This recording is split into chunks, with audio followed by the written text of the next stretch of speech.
What's up guys, and welcome back to another video. Today we are talking about all the RPGs coming in March. Now there's a few like kind of little ones and a few that I was a little confused on because I thought we had just talked about those on another monthly video. So I kind of left those out. I'll dig into them and figure out if I messed up. I'll get back to you on that. But we got 5 to talk about for the month of March. Now, 2 of them are really big ones we've talked about a lot. A third one is also one we've talked about quite a bit, but 2 I think might surprise you. So hopefully you get something out of this. All right, thanks for watching. Let's get started. First up is Zoria Age of Shattering. This is a PC-only title on March 7th. It's a story-heavy, single-player RPG with tactical, turn-based combat and a bit of survival elements thrown in there as well. You grow your community, enhance your characters, maintain both units and your growing base of operations. This one has some really cool looking spells and customization for all of your characters that you control, as well as your base. If you enjoyed something like Divinity Original Sin, Pillars of Eternity, or even Baldur's Gate 3, this might be up your alley. It kind of takes that CRPG style game and then adds in this kind of base building element. It looks pretty cool. Zoria Age of Shattering again comes out PC only, at least for now, March 7th.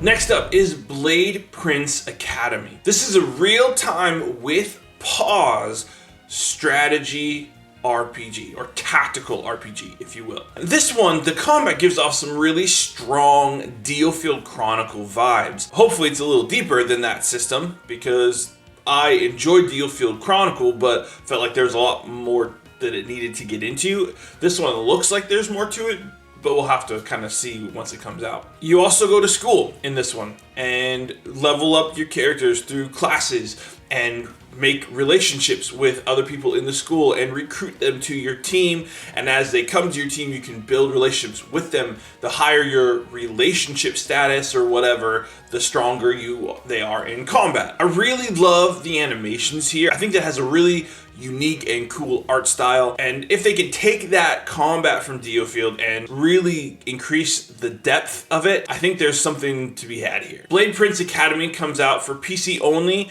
also on March 7th.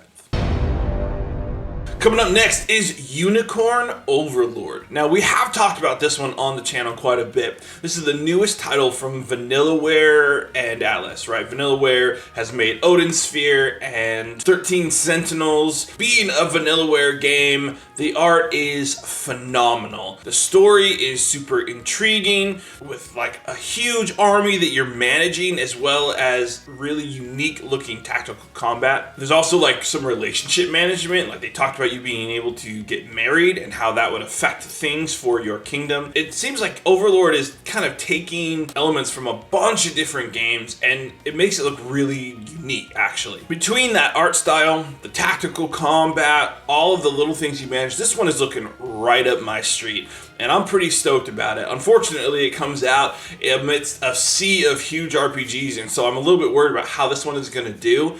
Because even me, who is really excited about it, I'm probably picking it up a little later when I have some time to play it. So hopefully it doesn't bomb in the box office, because I really think that this looks pretty darn good. It releases out for all consoles, no PC release that I saw, but all consoles on the 8th of March. All right, coming up at number 4 is Dragon's Dogma 2. This is a massive open world action RPG with incredible character customization, huge depth into the combat. It has a lot of nuance to your build, plus you have a pawn, which is like another character that you get to fully customize and build the way you want. And between those two, you can really create a lot of synergy and things to work together, especially in this sequel versus the original, where your attacks can actually form combos to work together. Everything in this sequel looks better. The art is picked up. The combat looks more nuanced, looks more in depth. The movements look better. The UI looks better. All of it is looking incredible. If you haven't played the original Dragon's Dogma, I highly suggest it. It's regularly on sale for under $5. And it's awesome. It's a great game. The biggest thing for that is that the graphics are definitely old, and there's some mechanics on there that are kind of old. But all of that bringing up to a new title, it sounds like you don't really have to have the background, so don't worry about that. If you haven't played it and are looking to this one, it'll be fine. But this just looks awesome. I'm very, very, very excited for this one. This comes out March 22nd for all systems bar the Switch, right? PC, Xbox, and PS5. And lastly is Rise of the Ronin. Now, Rise of the Ronin is a PS5 exclusive, but it comes out on the same day as Dragon's Dogma 2, March 22nd. Now, this one is by Team Ninja, the guys behind Nioh and more recently Wo Long. And between those, they've really stretched and kind of grown their capabilities and their view on games. And Rise of the Ronin is an open world action RPG with tons of stuff to do. It's got a very deep combat system with different weapons and armor and stances and focuses and all these kind of things.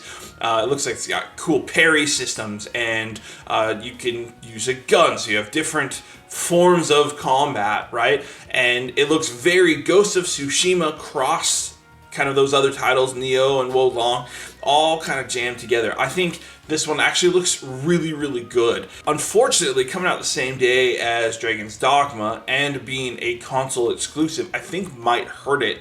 It's not going to sell the same kind of numbers, right?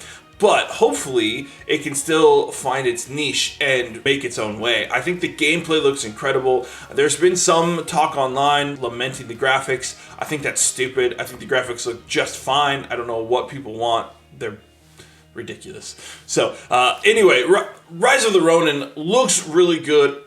I would expect a pretty compelling story here. Their storytelling has only improved as they have gone on, and I think that this one's going to really take the cake. So, Rise of the Ronin is PS5 only, March 22nd.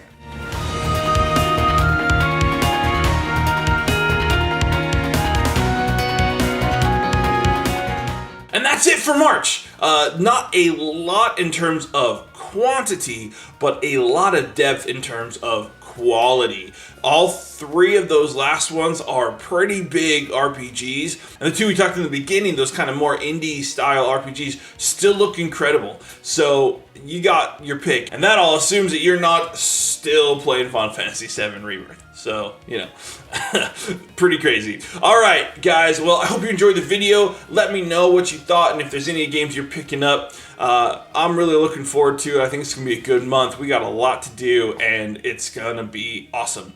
All right. Thanks for watching. Make sure you like the video, comment, subscribe, you know, all the YouTube jazz, as it helps me out a ton. Thanks for being here. Thanks for watching, and as always, good hunting.